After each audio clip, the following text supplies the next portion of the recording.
The living room was quiet, except for the faint hum of the ceiling fan above, turning lazily in the thick summer air. Shadows stretched across the walls, catching in the corners like memories waiting to whisper. Sarah sat on the edge of the faded sofa, her fingers twisting the hem of her plain shirt, every muscle in her body tense with anticipation, yet numb at the same time.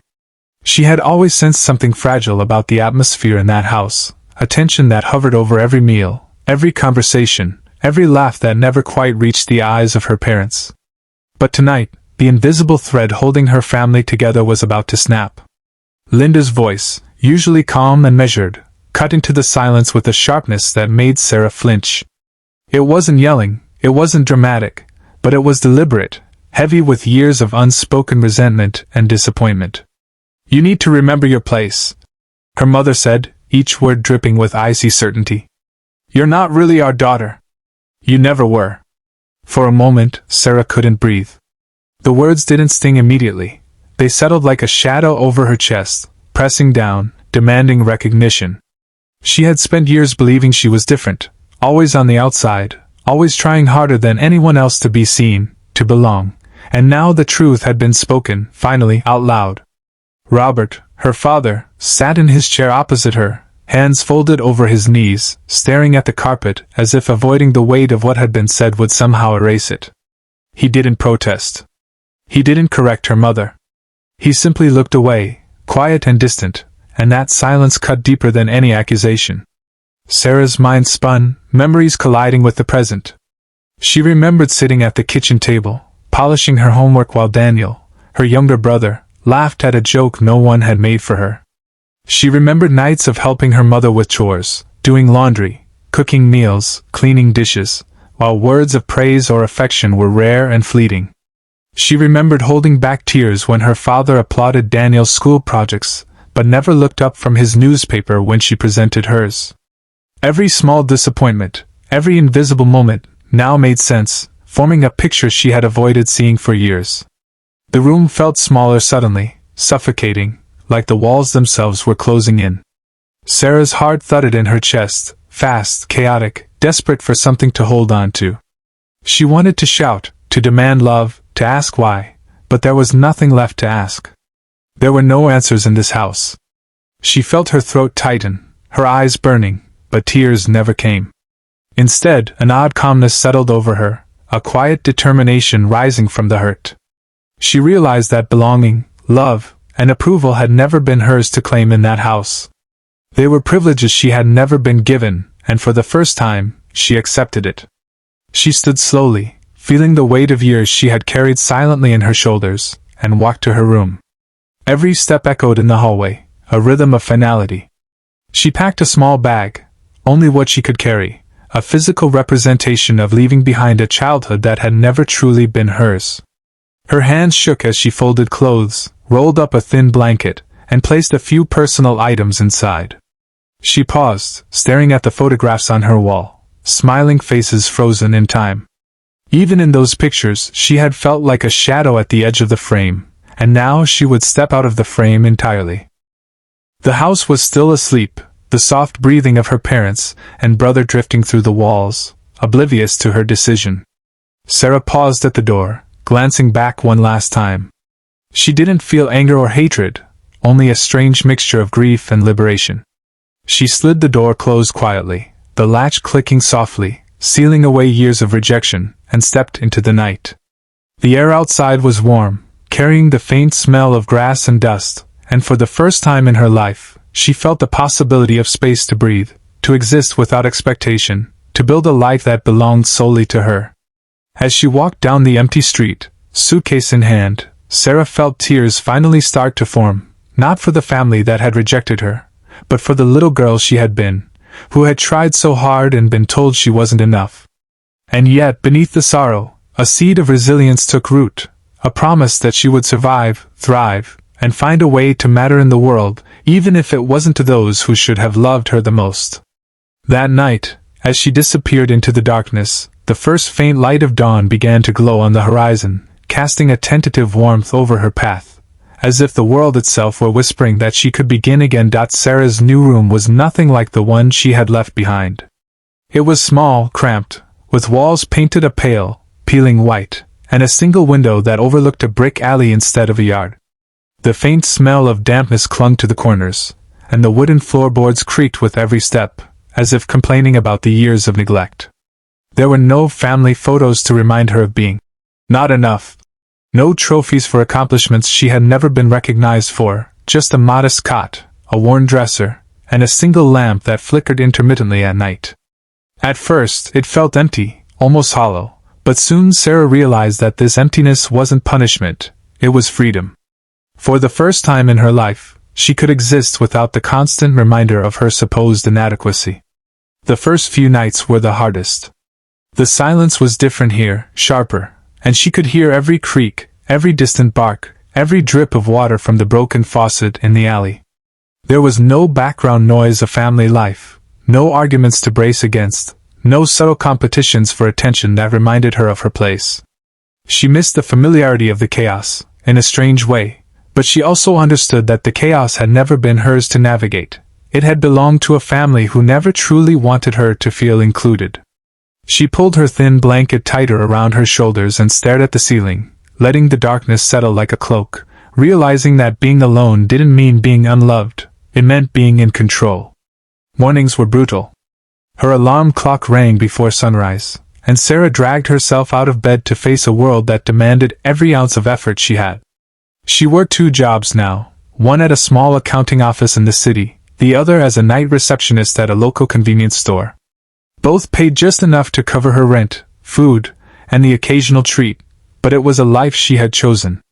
The tiny kitchen in the apartment smelled faintly of old wood and boiled water, and preparing breakfast for herself felt like an unfamiliar ritual. She often found herself staring at the empty chairs, remembering dinners with her family where she was allowed to exist but never belong. It stung, but it also fueled her determination. She was building her own life, brick by brick, without the shadows of someone else's indifference. During the day, the city became her sanctuary. Walking through crowded streets, hearing the chatter of strangers, and feeling the pulse of life around her gave her a strange sense of belonging. She noticed things she had never seen before: the rhythm of the buses, the smell of fresh bread from the bakery on the corner, the soft laughter of children playing in the park. The world was alive and chaotic, just like her old home, but here, she wasn't competing for recognition or love, she was just one more soul navigating it. She began to dream in ways she had never allowed herself before, imagining a future where her value wasn't measured by approval or comparison but by her own courage and intelligence. Nights were spent at the tiny desk by the window, her laptop open, papers scattered across the surface. She studied accounting, finance, and management relentlessly, refusing to allow her past to dictate her worth. Every equation solved, every report filed, was a small victory, a quiet rebellion against the life that had told her she was not enough. Occasionally she would pause, look out the window at the city lights, and feel a pang of longing for the family she had left behind.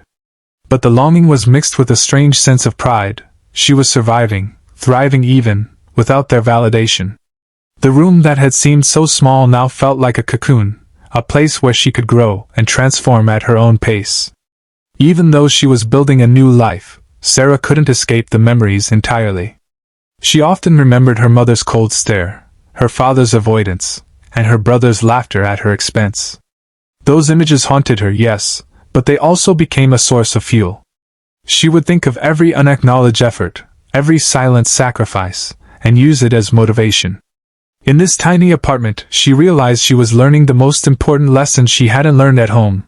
Her worth was not conditional on someone else's love or recognition. By the end of the first month, Sarah's small room began to feel like a sanctuary rather than a prison. She hung a small plant by the window, a few prints of the city she loved, and a notebook where she scribbled plans for her future. Each night, as she lay down to sleep under the thin blanket, she no longer felt the crushing weight of rejection pressing on her chest. She felt hope, a quiet, persistent flame that promised a life where she could thrive, where she could matter, and where she could one day confront the world, and perhaps even the family that had underestimated her, from a place of strength rather than desperation. The years passed with a quiet, relentless rhythm, and Sarah began to see the results of her tireless efforts. Her small accounting job, once a means of survival, slowly transformed into a career she could shape with her own hands. She worked late nights, drafting reports, analyzing budgets, and helping clients navigate financial crises with a precision born from years of careful observation and discipline. Every task reminded her of the lessons she had learned in that cramped apartment: the value of persistence, the necessity of independence, and the power of self-reliance. While others might have stumbled under the weight of exhaustion, Sarah found a strange strength in it. She understood that struggle could forge character, and she carried herself with a quiet pride that came from having built her life piece by piece, unassisted, unrecognized, and unjudged. Her office, small and unassuming at first, began to expand as clients started to trust her judgment. She invested the few savings she had in a modest space downtown, furnished with simple desks, filing cabinets, and one long conference table. The city outside buzzed with energy, neon lights painting her office walls in shades of orange and pink as the sun dipped below the skyline. Sarah would often stand by the window, watching the streets come alive, feeling a thrill that she had never experienced while sitting in the corners of her childhood home. Here, she was in control. Here, her worth was defined by her skill, her integrity, and her ability to make a difference. The echoes of her parents' indifference no longer dominated her thoughts. They had become fuel for ambition rather than chains of limitation. Despite her growing success, Sarah carried a quiet vigilance, a habit ingrained from years of needing to protect herself. She avoided personal attachments that might compromise her independence. Friendships were carefully chosen, trust was earned, not freely given. She spent late nights poring over financial statements, drafting investment plans, and teaching herself the nuances of wealth management. Each milestone, her first promotion, her first independent client, her first profitable quarter, was celebrated in solitude, yet the victories felt richer for having been hard-earned. Sarah was learning that her value could not be dictated by those who had rejected her. It could only be defined by herself. There were moments, though, when her past intruded into her carefully constructed present. She would walk past familiar streets in her old neighborhood and feel a pang of longing, a hollow ache for the family she had left behind. Daniel's laughter from childhood still echoed in her mind, her mother's sharp gaze, her father's silent judgment. They came like ghosts in the quiet of her apartment late at night. But rather than breaking her, these memories steeled her resolve. She understood now that love and recognition, when conditional and withheld, were not worth chasing. What mattered was what she could create, what she could protect, and what she could accomplish with her own hands. As the years rolled on, Sarah began to accumulate resources she had never dreamed possible. She saved diligently, invested wisely, and built a small team of trusted employees who shared her vision of integrity and professionalism.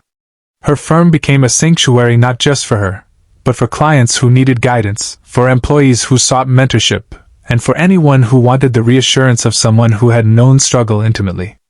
Her success was not flashy. It did not come with large offices or extravagant purchases, but it was sturdy, meaningful, and real, the kind of success that could sustain her through any storm. It was during this time that Sarah began to notice the quiet, lingering presence of her family in her thoughts. She had thought she had erased the pain, the sense of invisibility, but the years had shown her another truth. Love could take many forms, and perhaps there was a way to act without expectation. Without announcing herself, she started to learn about her parents' struggles. Robert's health was declining, medical bills were piling up, and the house she had grown up in teetered on the edge of financial ruin. She could have ignored it. She could have told herself that they had denied her for years, that their indifference was deserved. But something inside her, the same resilience that had carried her through lonely nights, refused. She realized that love, even when absent in the past, could be expressed quietly, from a place of strength. So Sarah began to act. She researched ways to help without revealing herself, setting up discreet accounts, managing their bills from afar, and ensuring their home was safe and secure. She became a ghost benefactor, a hidden guardian who carried the weight of their survival without asking for recognition. Every late night she spent reviewing statements, every calculation to prevent their financial collapse, reminded her of the years she had spent proving herself to people who had never acknowledged her worth. Now, she was doing it for them, not for approval, not for gratitude, but because her heart refused to turn away from compassion, even for those who had wounded her deeply. By the end of this chapter of her life, Sarah had grown into a woman who understood her own power, her own resilience, and her own capacity for love. She had built a life that could sustain her and protect others, quietly, unassumingly, and with unwavering determination. The child who had once sat in the corner of a living room, invisible and unloved, had become someone who mattered, not because anyone told her she did, but because she had chosen to matter for herself, and in doing so, she had begun to redefine the meaning of family, forgiveness, and strength. It began quietly, almost imperceptibly, the way most acts of compassion do. Sarah had spent years building her life with painstaking effort, yet she couldn't ignore the fact that her parents, the same people who had dismissed her as not their real daughter, were struggling.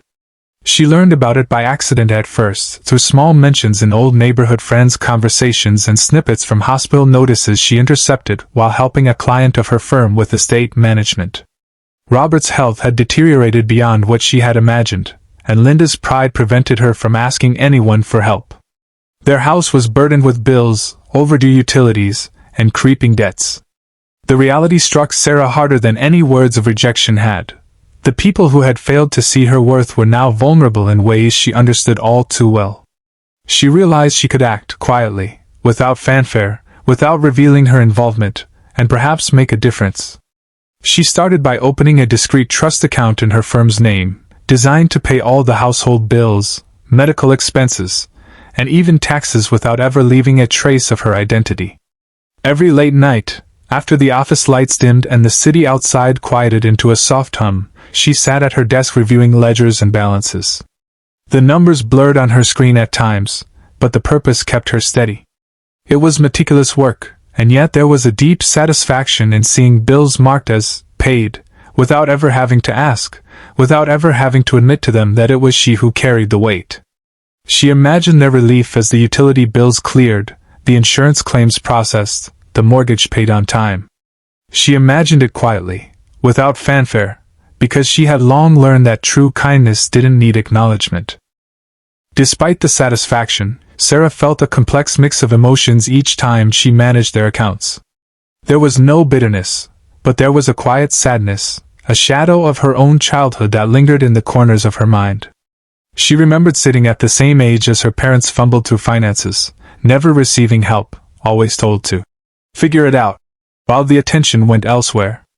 And now, years later, she was the invisible hand keeping their lives intact. At times, she allowed herself a private smile, realizing that this was her way of asserting the value they had never recognized in her, the quiet, powerful, undeniable proof that she could shape outcomes where others failed. She took care to maintain anonymity, avoiding direct contact, never leaving a name or trace that could lead back to her. The secret work became part of her nightly ritual, alongside reviewing client accounts and planning her firm's growth. She had grown into a woman of meticulous precision, and the act of helping her parents anonymously became almost therapeutic. She poured herself into the process, balancing compassion with strategy, making sure each payment, each intervention, was flawless. It was a strange kind of intimacy, one-sided and invisible, but it made her feel connected to the family she had left behind in a way that words could never allow. Sarah also began tracking their routines from afar, learning which bills were consistently late, which medical appointments required co-pays, which services might lapse if unattended. She became, in a sense, the ghost of stability they had never known. She imagined their mornings, waking up to electricity humming, gas heating their water, groceries waiting on the counter, all without ever lifting a finger to ask for help. And she understood the irony that the family who had called her an outsider now depended entirely on her presence, albeit unknown, to survive. The thought could have fueled anger, but instead it fueled determination. She would act from strength, not from spite. There were nights when she felt the weight of this responsibility pressing against her chest. It was not a burden she sought, yet it was one she carried willingly. She thought of Robert's frailty, of Linda's exhaustion, and even of Daniel's obliviousness, and she made herself a silent vow, no matter what they thought of her, she would not abandon them in their time of need. Her work became her shield, her quiet form of love, a gift she gave without expectation of thanks. Sarah began to notice subtle changes in herself through this process, a deepening patience, a more profound understanding of human fragility, and a recognition that love, even unacknowledged, could shape outcomes in ways louder words could not. As months turned into years, this secret care became second nature. She was always 2 steps ahead of their problems, preventing crises before they even reached her parents' awareness. Every cleared bill, every paid appointment, every small intervention was a silent declaration: she mattered, and her presence, even invisible, had made a difference. Yet the knowledge that they would never know weighed quietly on her heart. She longed for the days she could reveal herself, not for pride, not for vindication, but so they could finally understand the depth of her strength and the truth of her unwavering love. And in that quiet hope, Sarah found a strange peace. She was no longer the invisible daughter of a family that overlooked her. She had become the invisible force that kept them alive. The day they walked into her office, Sarah felt a strange calm settle over her. The morning light spilled across the polished floors of her firm, illuminating sleek desks, neatly stacked files, and the quiet hum of productivity. She had grown accustomed to running her life with precision, to being in control of outcomes, to solving problems quietly without seeking acknowledgement. But nothing in her years of work had prepared her for seeing her parents standing nervously in the waiting area, their eyes scanning the room as if searching for a solution they could not name. They looked smaller than she remembered, shrunken by time, illness, and the slow weight of regret. Robert's shoulders slumped, his movements tentative, while Linda fidgeted with her purse, her face pale and unsteady. There was a vulnerability in them she had never truly seen as a child, a rawness stripped of authority and pretense. Sarah's assistant had warned her that an elderly couple had arrived, requesting urgent clarification regarding a trust and an audit. The thought had crossed her mind that it might be an ordinary client, another bureaucratic hassle. But as she stepped into the waiting room, her heart skipped a beat when she recognized them. She observed the uncertainty in their posture, the hesitation in their glances, and she felt a quiet satisfaction tempered by the knowledge of all that had passed between them. The years had changed everything, yet she could see the echoes of the parents who had once dismissed her lingering in their expressions. Linda spoke first, her voice shaky, almost pleading. She described the problems with their finances, the audit, the overdue bills, the mortgage payments that had arrived mysteriously on time. She and Robert had no idea who had been managing it, and the thought of a mistake or oversight had left them anxious, helpless, and desperate. Sarah listened carefully, standing behind her desk, her expression calm and measured. Every detail they recounted matched the work she had done from afar, every number accounted for, every payment she had orchestrated meticulously. And yet she said nothing at first. She allowed them the dignity of fear, the drama of uncertainty, before revealing the truth. When she finally spoke, it was quiet, deliberate, and unshakable. She told them that she had managed the trust, paid every bill, and ensured that their home, health, and basic needs were protected. She revealed herself, not as the daughter they had ignored, but as the architect of their stability, the invisible hand that had kept their lives intact. For a moment, the room was silent. Their eyes widened in shock, disbelief flashing across their faces like lightning. They could hardly reconcile the quiet woman standing before them with the child they had dismissed so casually years ago. Their expressions shifted from confusion to dawning realization, and finally, to the deep, raw ache of regret. Linda's first reaction was disbelief, quickly followed by tears. They streamed silently down her cheeks, her hands trembling as she pressed them against her face, almost as if trying to erase the years of mistakes. Robert, too, was struck dumb, his body rigid with a mixture of astonishment and shame. He had spent decades ignoring the strength, intelligence, and compassion of the daughter he had never believed to be real.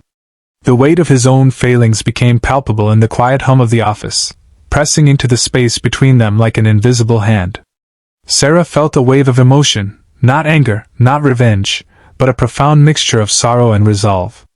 She had grown into a woman capable of forgiveness, not because she owed it to them, but because it freed her from being defined by their past neglect.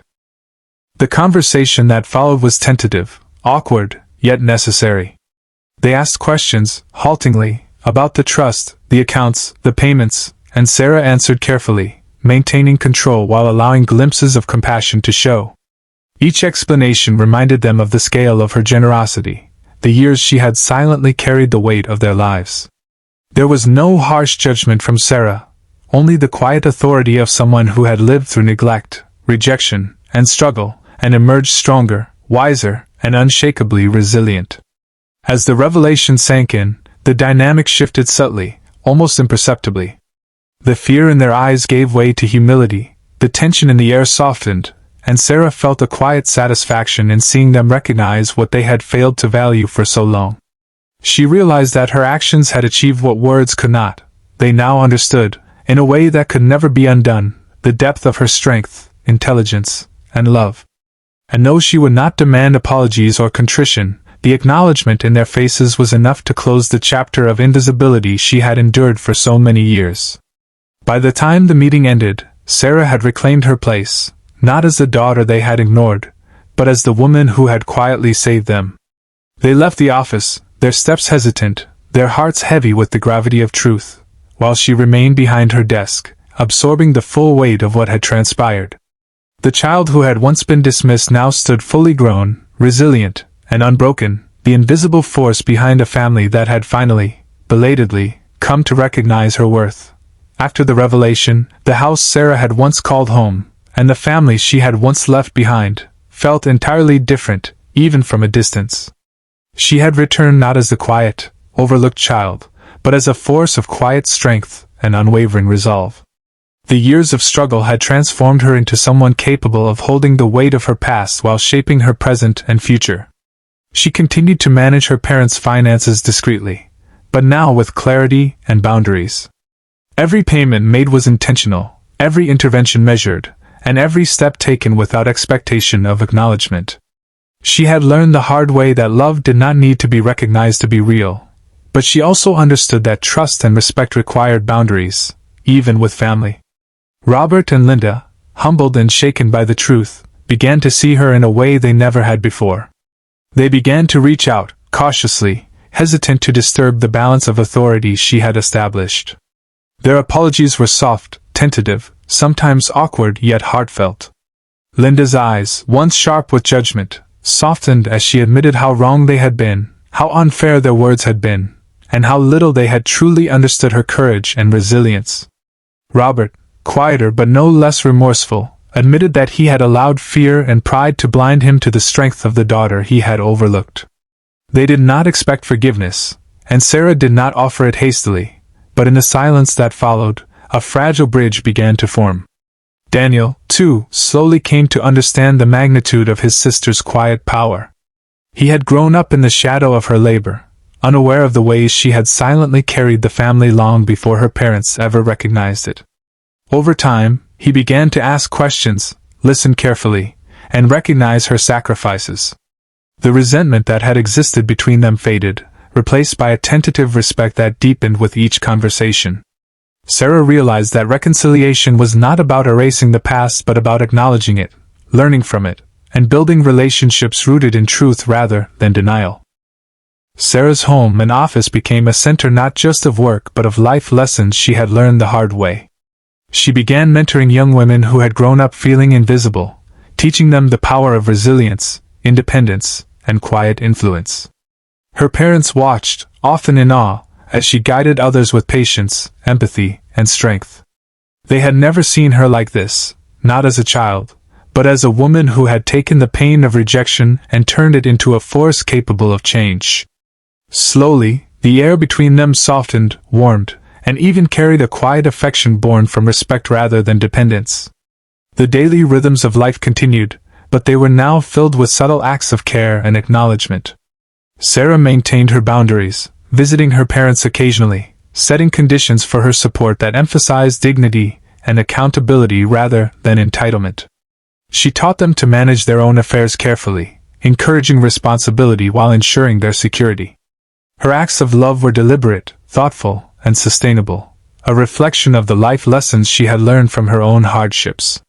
And in the quiet moments, when the family sat together, shared meals, or walked through the city, Sarah could feel a peace she had never known as a child, The recognition that love could exist without being demanded, that strength could coexist with compassion, and that family could be redefined on her own terms. At night, after her parents had gone to bed, Sarah would often sit by her window in her apartment, looking out at the city lights, reflecting on the journey that had brought her here. She remembered the cold words spoken years ago, the nights she had spent alone in a tiny, dimly lit room, the exhaustion of balancing work, school, and survival, and the invisible burden she had carried for a family who had dismissed her. And yet, she felt no bitterness, only gratitude, for her own resilience, for the strength she had discovered, and for the quiet power of love expressed without expectation. She understood now that her life was no longer defined by being enough in someone else's eyes, but by the courage and compassion she carried in her own heart. Before this story ends, I want to ask you to comment below about what this journey made you feel. Your words might reach someone who has carried burdens in silence, someone who has felt invisible or undervalued, and remind them that their strength matters, even when it goes unrecognized.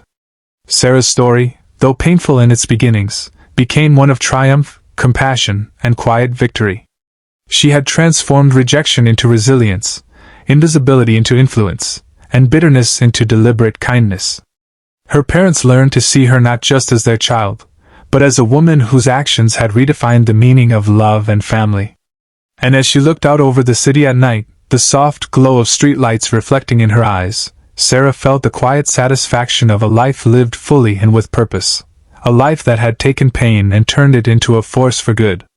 If this story touched your heart, please like this video, leave a comment, and share it with someone who needs to hear that invisible strength, silent sacrifice, and quiet courage are worth celebrating.